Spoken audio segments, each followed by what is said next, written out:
Hi viewers, welcome to our channel. Delhi liquor scam లో arrest అయిన కవిత గారి బెయిల్ పిటిషన్ పైన ఇవాళ కోర్టులో వాదనలు అయితే జరగడం జరిగింది. అయితే దాన్ని రేపటికి పోస్ట్ చేశారు. రేపైతే రిజల్ట్ తేలనుంది. బెయిల్ వస్తుందా రాదా, ఇవాళ విచారణ ఎలా జరిగింది కోర్టులో. సో ఇదే అంశం మీద డిస్కస్ చేయడానికి ప్రజెంట్ మనతో పాటు సీనియర్ జర్నలిస్ట్ జయదేవ్ ఉన్నారు. వారితో డిస్కస్ చేద్దాం. సార్ నమస్కారం.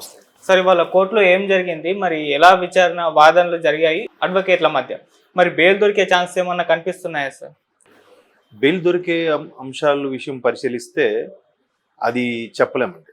ఎందుకంటే న్యాయమూర్తులు ఎలా ఆలోచిస్తారన్నది ఒక్కొక్కసారి కొన్ని రోజులు గడిచాక, లేదంటే ఆల్రెడీ ఆవిడ రిమాండ్లో ఉన్నారు కాబట్టి, సరే ఇన్ని రోజులు అయింది, ఒక మహిళగా వేరే దృక్కోణంలో ఆలోచించి, ఒక ప్రజాప్రతినిధిగా ఎమ్మెల్సీ కాబట్టి అట్లా చట్టసభలకు చెందిన వ్యక్తిగా ఆలోచించి ఏమైనా నిర్ణయం తీసుకుంటే తీసుకోవచ్చు.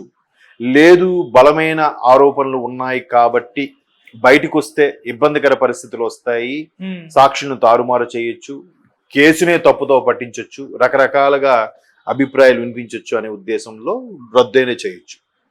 బట్ ఇది రెండో దానికే ఎక్కువ ఆస్కారం ఉందన్నట్టుగా చాలా మంది విశ్లేషకుల అభిప్రాయం. ఎందుకంటే ఆవిడ ఏదైతే లిక్కర్స్ స్కామ్ లో అరెస్ట్ అయ్యారు అంటున్నారో, అది ఒక రాష్ట్ర ముఖ్యమంత్రిని కూడా అరెస్ట్ చేసే స్థాయికి వెళ్ళింది. సో ఆయనకి బెయిల్ దొరకడానికి ఇబ్బంది అవుతుంది నేపథ్యంలో ఈవిడికి ఎలా బెయిల్ ఇస్తారు? ఇవ్వలేరు.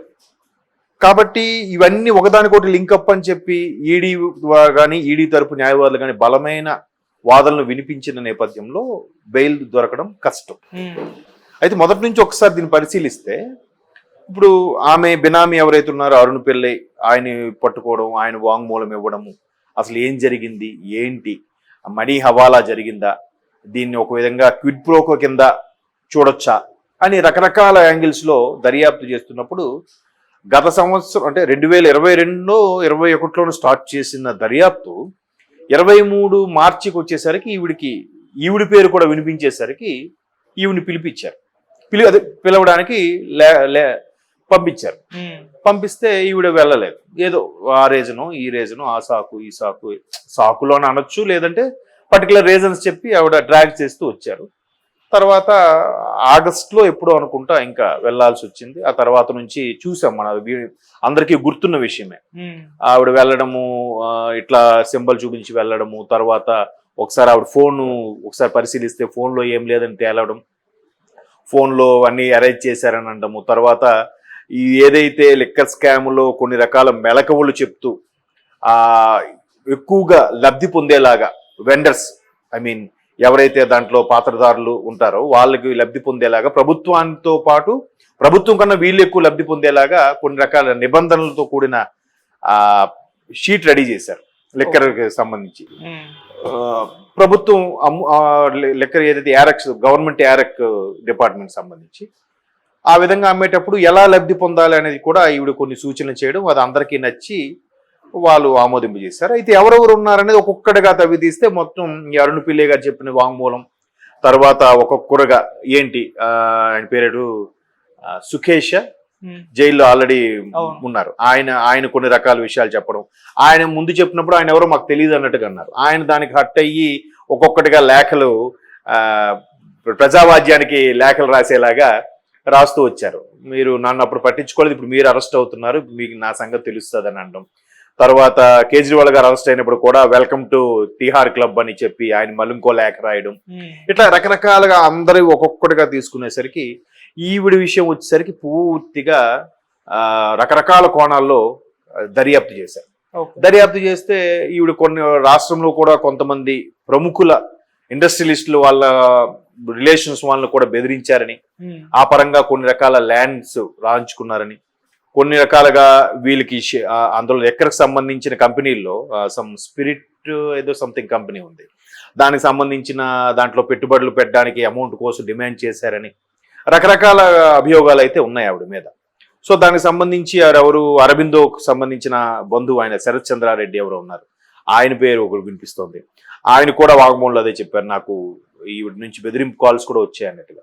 తర్వాత మన ఆంధ్ర ఎంపీ రిలేటెడ్ ఆయన పేరు మాగుంట సమ్ ఏదో ఉంది పేరు, ఆయన ఒకరు, తర్వాత బుచ్చిబాబు గారు ఒకరు, వీళ్ళు వాంగ్మూలాలను కూడా సేకరించారు. వీళ్ళు కూడా అందరి వేళ్ళు కూడా ఆవిడ వైపు చూపించడంతో ఆవిడకి ఉచ్చు బిగిస్తూ వచ్చింది.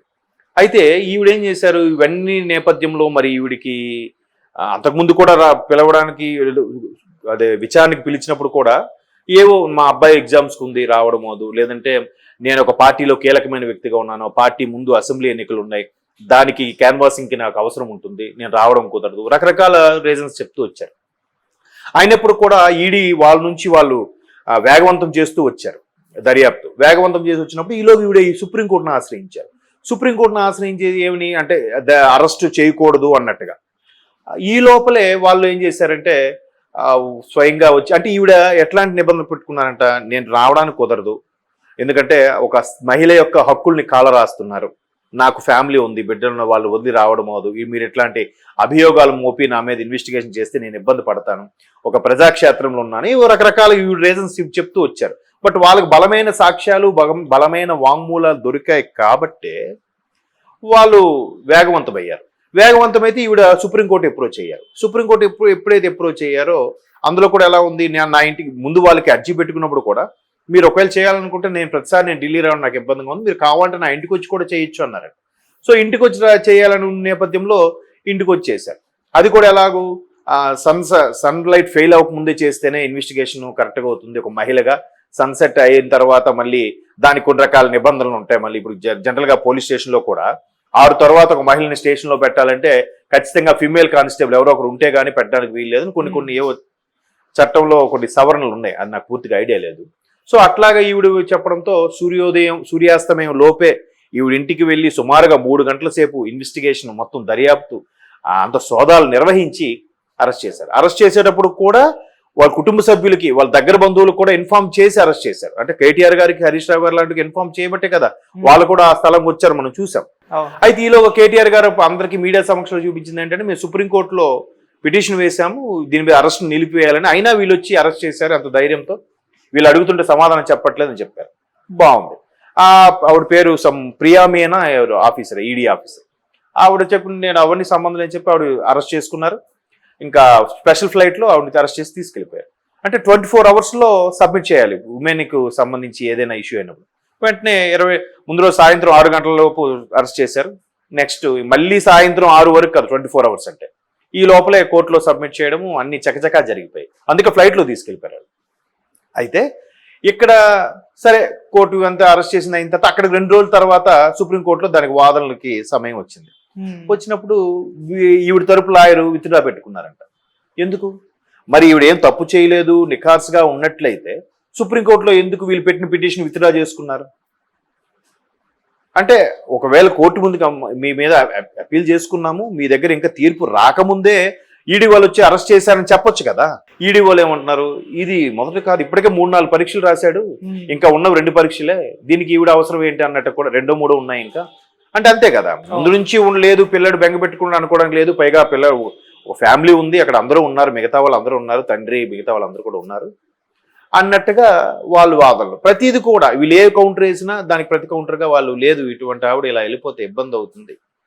మళ్ళీ కుటుంబ నేపథ్యం అంతా కూడా చెప్తారు కదా, ఈవిడేంటి, వాట్ ఈజ్ షీ, ఆమె ఏంటి, ఒకప్పుడు మాజీ 10 ఏళ్ళు ముఖ్యమంత్రిగా పనిచేసిన బిడ్డగా ఉంటుంది, లేదంటే ఒక మంత్రికి సోదరిగా ఉంటుంది, లేదంటే రకరకాల రీజన్స్ లేదు. కూడా ఈవిడ కూడా ఎమ్మెల్సీగా ఉన్నారు కాబట్టి కొంచెం రాజకీయ నేపథ్యం ఉన్న కుటుంబం, బాగా పలుకుబడి ఉన్న కుటుంబం కాబట్టి ఈవిడికి బెయిల్ ఇస్తే వద్దని మేబీ వాళ్ళు అటువంటి వాదనలు కూడా వినిపించుంటారు. సో మొత్తం మీద ఈ అన్ని పరిణామాలు చూస్తే రేపు వచ్చే బెయిల్ ఎక్కువ శాతం ఇవ్వకపోవడానికి ఆస్కారం ఉంది.